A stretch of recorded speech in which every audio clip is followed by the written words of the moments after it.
बाबा जी की प्यारी सात संगत जी, राधा स्वामी जी। प्यारी सात संगत जी, आज की जो साखी मैं आपको सुनाने जा रही हूँ, ये साखी सुनकर आपको एहसास होगा कि जब कोई मालिक का प्यारा इस संसार से विदा लेता है तो उसके क्या क्या अनुभव रहते हैं।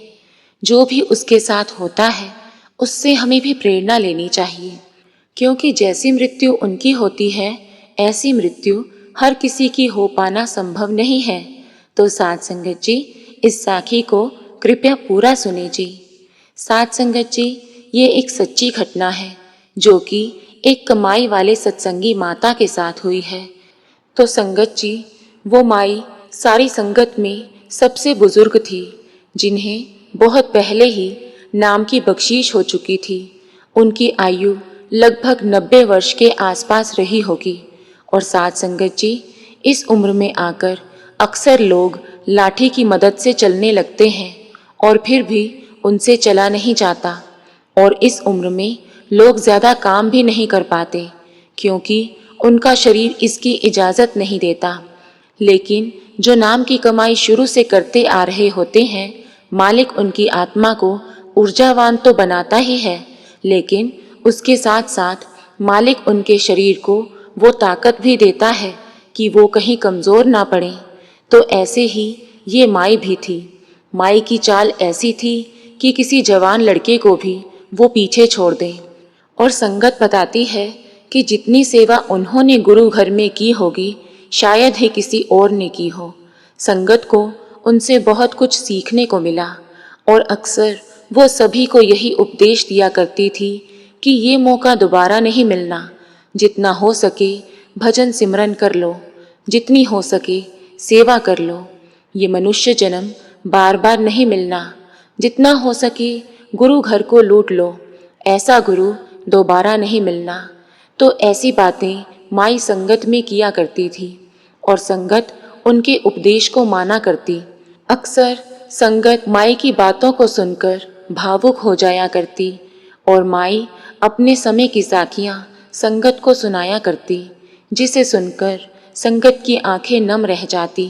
और माई एक बात पर बहुत जोर दिया करती थी कि समय बहुत कम है, भजन सिमरन कर लो, क्योंकि बार बार ये मनुष्य जन्म नहीं मिलेगा। बार बार ऐसा गुरु नहीं मिलेगा जो हमें बार बार यही कहते हैं कि भजन सिमरन के अलावा हमारा पार उतारा नहीं हो सकता। और वो केवल और केवल भजन सिमरन पर ही जोर देते हैं और किसी बात पर नहीं। क्योंकि संगत जी, हम देखते हैं कि कितने लोग बाहर मुखी भक्तियों में लगे हुए हैं और बाहर ही मालिक को ढूंढ रहे हैं, लेकिन हमारा जो सतगुरु है हमें अंदर की तरफ मोड़ता है, हमें अंदर जाने का उपदेश देता है। और वह हमें सत्संग में कोई कहानियाँ नहीं सुनाता, केवल नाम की चर्चा करता है। तो ऐसा गुरु मिल पाना बहुत मुश्किल है। इसलिए जो भी करना है जल्दी करो और अभी करो, ऐसा मौका दोबारा नहीं मिलेगा। तो उनकी ऐसी बातें सुनकर संगत में कुछ अभ्यासी जीव होते थे जो रो दिया करते थे और वो माई उन्हें हौसला देती थी। माई अक्सर सेवा के बाद संगत को एक साखी अवश्य सुनाती थी। तो ऐसे ही सभी संगत का माई के साथ बहुत प्रेम पड़ गया था, बहुत प्यार पड़ गया था। तो सात संगत जी, जब माई का मृत्यु का समय नज़दीक आया तो उन्होंने पहले ही संगत को इशारे देने शुरू कर दिए थे कि मेरे जाने का समय हो गया है। लेकिन केवल कुछ ही अभ्यासी माई के उन इशारों को समझ पाए थे। तो जब माई का अंतिम समय नज़दीक आया तो उन्होंने घर से निकलना बंद कर दिया और ज़्यादा से ज़्यादा भजन सिमरन पर जोर दिया। तो जब संगत ने देखा कि माई अब गुरु घर भी नहीं आती, सेवा करने भी नहीं आती, तो धीरे धीरे करके संगत उनके घर जाने लगी और उनका हालचाल पूछने लगी। तो जो भी माई के पास जाता था, माई उसको केवल एक ही बात कहती कि भजन सिमरन करो, इसके अलावा हमारा कुछ नहीं हो सकता। और ऐसे ही धीरे धीरे करके जो सारी संगत माई से प्यार करती थी वो माई से मिल चुकी थी। और माई को बिस्तर पर देखकर कुछ संगत की आंखों में आंसू आ गए और जो कमाई वाले जीव थे उनको ये बात पता चल चुकी थी कि माई का अंतिम समय नज़दीक है। तो माई ने सबको इकट्ठा किया और उन्हें अंतिम उपदेश दिया कि ऐसे गुरु दोबारा नहीं मिलेंगे, ऐसी सेवा दोबारा नहीं मिलेगी। इसलिए जितना जल्दी हो सके अपनी सूरत को शब्द से जोड़ दो, ताकि हमारा इस आवागमन के खेल से छुटकारा हो सके, हमें मुक्ति मिल सके। और उसके बाद माई के परिवार वाले बताते हैं कि वो रात के 12 बजे उठकर नहाने लगी और उन्होंने हमें केवल इतना ही कहा कि मुझे दोबारा से नहलाने की ज़रूरत नहीं है।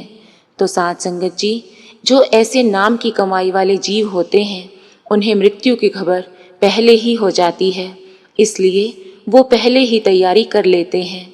उन्हें पहले पता चल जाता है कि सतगुरु हमें लेने आने वाले हैं, और ऐसा केवल उनके साथ होता है जो कमाई वाले होते हैं। नहीं तो आज के समय में कब किसकी मृत्यु हो जाए कुछ पता नहीं चलता।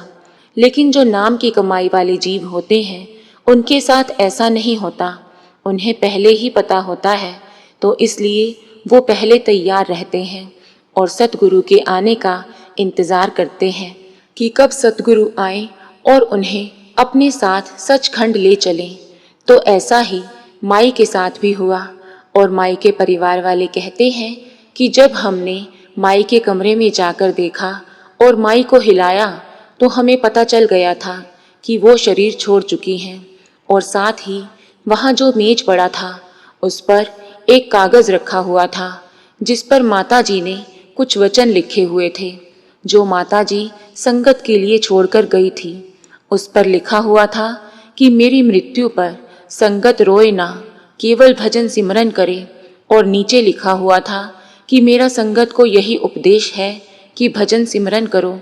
इस समय जो दया हम पर हो रही है, जैसा गुरु हमें मिला हुआ है ऐसा गुरु मिलना बहुत मुश्किल है, इसलिए जितना हो सके भजन सिमरन करो। तो माई के परिवार वालों ने जब संगत को ये बातें पढ़कर सुनाई तो उनमें से कुछ अभ्यासियों की चीखें निकल पड़ी और कुछ ज़ोर ज़ोर से रोने लग गए, क्योंकि साध संगत जी सभी संगत माई से बहुत प्यार करती थी। संगत का माई से बहुत लगाव था। तो ऐसे माई ने भजन सिमरन करने का उपदेश देते हुए इस संसार से विदा ले ली और सभी को भजन सिमरन करने का आशीर्वाद दिया। तो साध संगत जी, इसलिए बाबा जी हमेशा कहते हैं कि हमारी हर मुश्किल का हल भजन सिमरन है, लेकिन हम हैं कि मानते ही नहीं। हर मुश्किल में केवल और केवल भजन सिमरन ही काम आएगा। हमारे हर प्रश्न का जवाब केवल और केवल भजन सिमरन ही है। भजन सिमरन करके ही हमारे कर्मों का लेखा जोखा खत्म होगा। तो संगत जी, इसलिए बाबा जी फरमाते हैं कि हमारी हर मुश्किल का हल भजन सिमरन है, लेकिन हम हैं कि मानते ही नहीं। और बाबा जी फरमाते हैं कि हमारी हर मुश्किल केवल भजन सिमरन करके ही खत्म होगी। हमारे हर प्रश्न का जवाब केवल भजन सिमरन ही है। तो संगत जी, हमें भी बाबा जी के हुक्म की पालना करते हुए रोज़ाना भजन सिमरन को समय देना है, क्योंकि इसमें हमारा ही फायदा है, इससे हमारा ही भला होगा। तो संगत जी, अगर आपको रूहानी साखियाँ सुनना अच्छा लगता है तो कृपया हमारे चैनल को सब्सक्राइब करें जी। राधा स्वामी जी।